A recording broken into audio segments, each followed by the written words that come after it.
Selamat siang, salam sejahtera bagi kita semua. Izin memperkenalkan diri, nama saya Boy Manganjuto Sitanggang dengan NPM 21100002727. Saya berasal dari kelas E dalam mata kuliah Hukum Filsafat dengan dosen pembimbing Bapak Muhammad Alfi Pratama, SPhil, MPhil.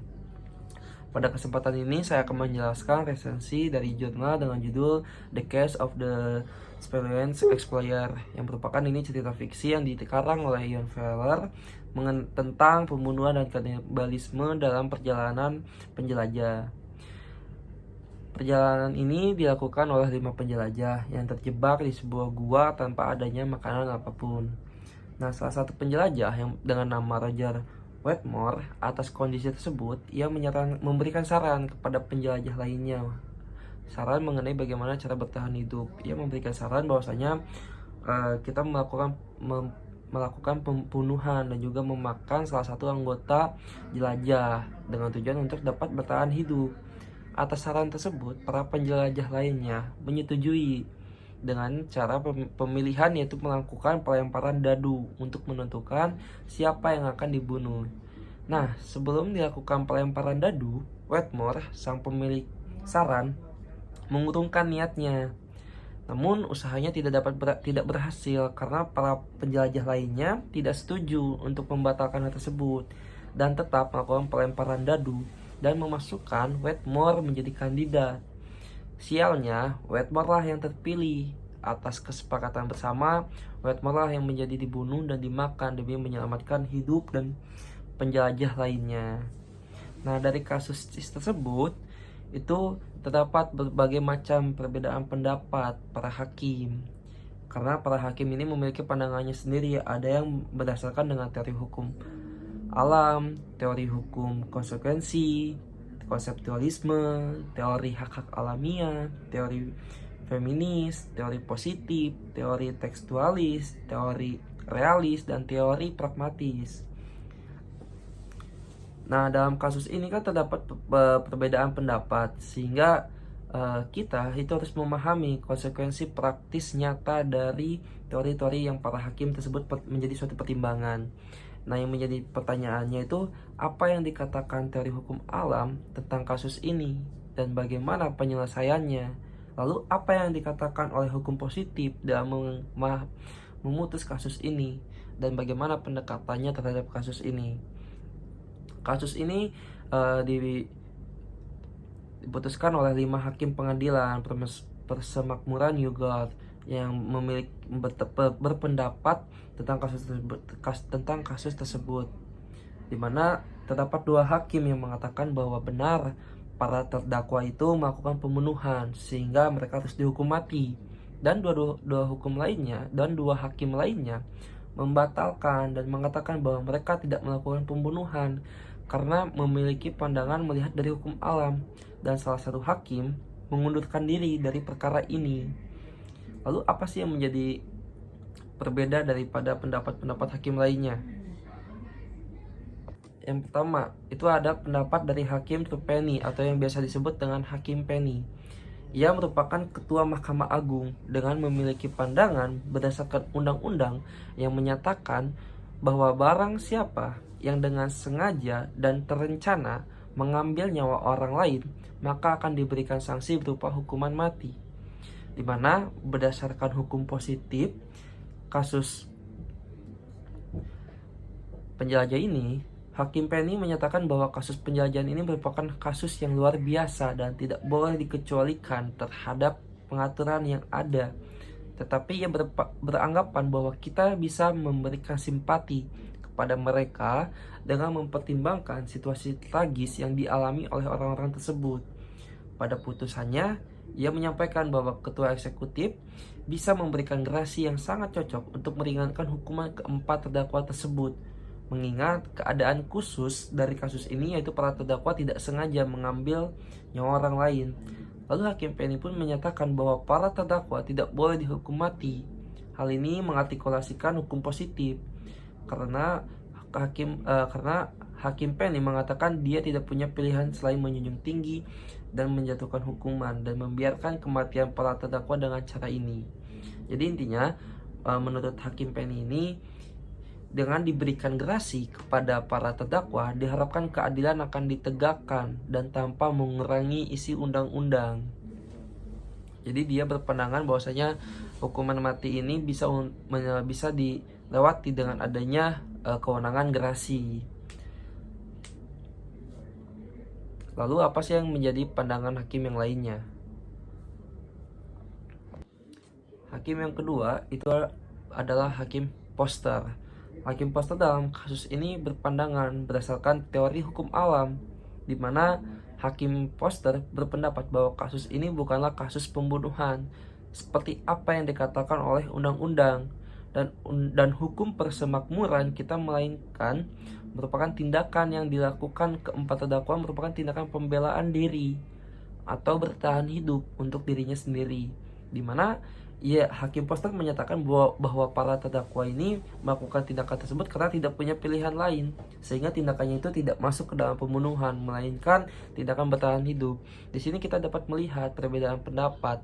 Ada Hakim Penny menyatakan bahwasanya kita harus tetap menjunjung tinggi undang-undang, di mana adanya pembunuhan itu harus dihukum mati, dan juga Hakim Foster berpandangan melihat situasi yang terjadi pada saat terjadinya tindak pidana tersebut. Ia beranggapan bahwa ini merupakan upaya penyelamatan hidup atau upaya bertahan hidup. Nah, dari kedua hakim ini saja kita sudah melihat banyaknya perbedaan pandangan yang didasarkan oleh teori-teori hukumnya. Nah, Hakim Foster pun berpendapat bahwa para terdakwa ini tidak dapat diberikan hukuman, dan dia berpendapat untuk dibebaskan karena Hakim Foster ini beranggapan keempat terdakwa itu tidak bersalah atas kasus pembunuhan Roger Wetmore, dan keempatnya tidak melakukan kejahatan apapun karena tindakan yang mereka alami adalah keadaan alam yang sesuai dengan kondisi tertentu. Dan dalam kasus ini, hukuman yang menyatakan barang siapa dengan sengaja mengambil nyawa orang lain adalah pembunuh dan harus dihukum mati itu tidak berlaku, dan harus dikesampingkan dalam kasus penjelajah ini. Itu menjadi suatu pandangan dari Hakim Foster.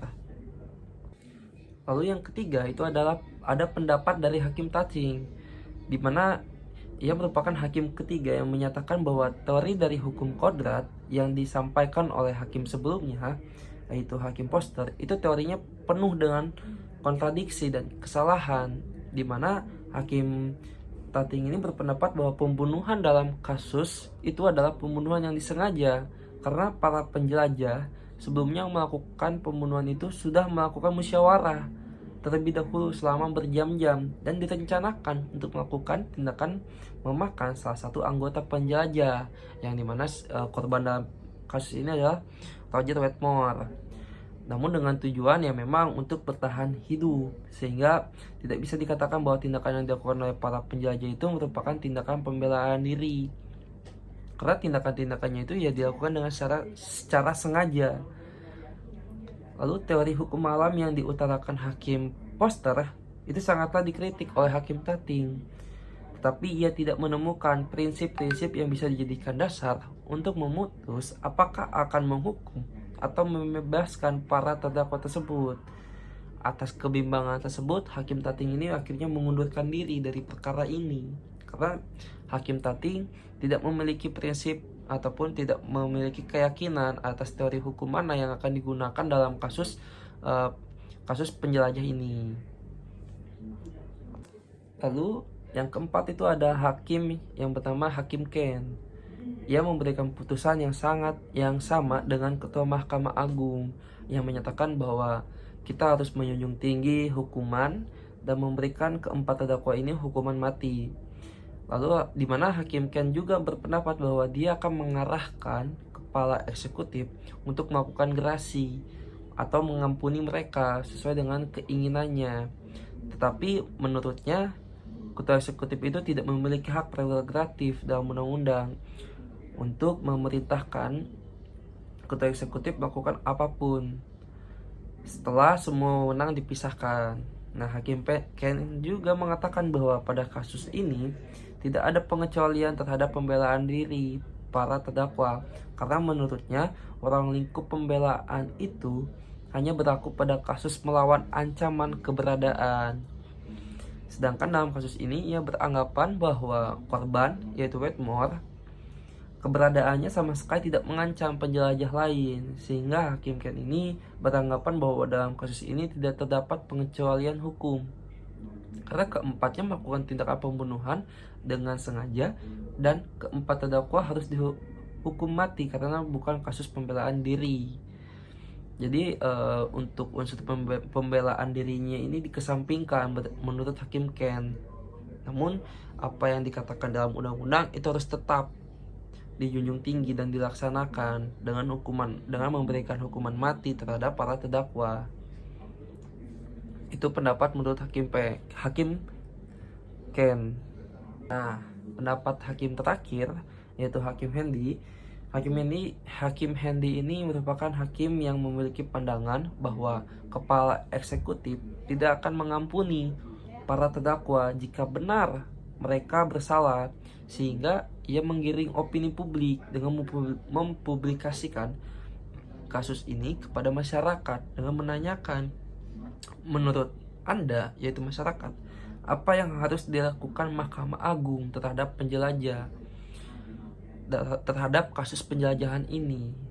Dan hasil publikasi ini terdapat respons 90% masyarakat mempercaya bahwa orang-orang yang diadili ini harus diampuni dengan semacam hukuman yang ringan.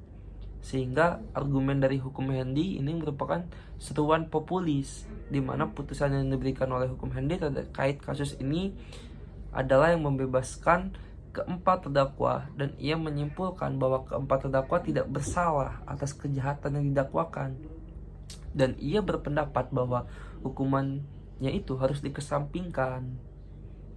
Itu berdasarkan pendapat Hakim Hendi. Nah, atas kasus penjelajah ini kita dapat menarik pembelajaran. Yang pertama, kita mendapat pemahaman untuk memahami penerapan teori-teori hukum yang berbeda dari berbagai pemikiran dan berbagai pendapat. Yaitu terdapat teori hukum alam dan juga teori hukum positif dan teori hukum lainnya. Sehingga dengan pembelajaran ini kita menjadi mengetahui dua pendapat yang berbeda-beda dilihat dari sisi hukum alam dan maupun sisi hukum positif. Lalu pembelajaran yang selanjutnya, kita dapat mengetahui bahwa peran hakim dalam memberikan suatu putusan itu harus didasarkan pada penerapan hukum secara konseptual, dan hukumannya pun harus berpegang pada hukum tertulis, di mana dalam kasus ini dikatakan bahwa barang siapa dengan sengaja dan terencana menghilangkan nyawa orang lain akan diberikan sanksi berupa hukuman mati. Tetapi pada kasus-kasus tertentu, hakim pun harus mempertimbangkan hukum tersebut. Dan diketahui bahwa dalam kasus-kasus tertentu itu hukum memiliki batasan, dan hukum itu tidak selalu bisa memberikan pandangan yang jelas. Contoh pembelajaran kasusnya yaitu kita bisa melihat dari kasus penjelajah ini, di mana terdapat kasus pembunuhan yang dilakukan oleh satu orang agar perahu itu bisa agar mereka dapat bertahan hidup, dan juga dengan dilakukan pembunuhan itu sehingga kan menimbulkan pertanyaan apakah kasus tersebut merupakan kasus pembunuhan berencana sesuai dengan hukuman tertulis, atau apakah para pelakunya tersebut dapat dihukum mati. Nah, kondisi-kondisi tertentu inilah yang menyatakan bahwa hukum tersebut tidak jelas, apakah bisa diterapkan atau tidak. Atas kebingungan tersebut, peran hakim dalam menegakkan hukum bukanlah sekedar mengungkap teks-teks peraturan saja, namun terdapat faktor-faktor lain yang harus dipertimbangkan oleh hakim pada saat mengambil keputusan. Karena kan hakim juga harus menemukan hukum atau dikatakan sebagai penemuan hukum baru. Jadi hakim perlu mempertimbangkan peraturan yang ataupun desain dan juga desolen. Lalu pembelajaran yang ketiga itu kita dapat mengambil pemahaman bahwa perbedaan antara hukum alam dengan hukum positif, dan kita juga dapat memahami tentang bahasa undang-undang, fungsi undang-undang, dan juga untuk apa dan pada penempatannya itu seperti apa, dan pembelajaran lainnya yang bisa kita ambil dari jurnal penjelajah seperluan ini. Nah, sekian penjelasan presentasi dalam resensi jurnal The Case of the Spellens Explorer. Mohon maaf apabila ada kesalahan kata ataupun kekurangan dalam penjelasan. Saya ucapkan terima kasih atas perhatiannya.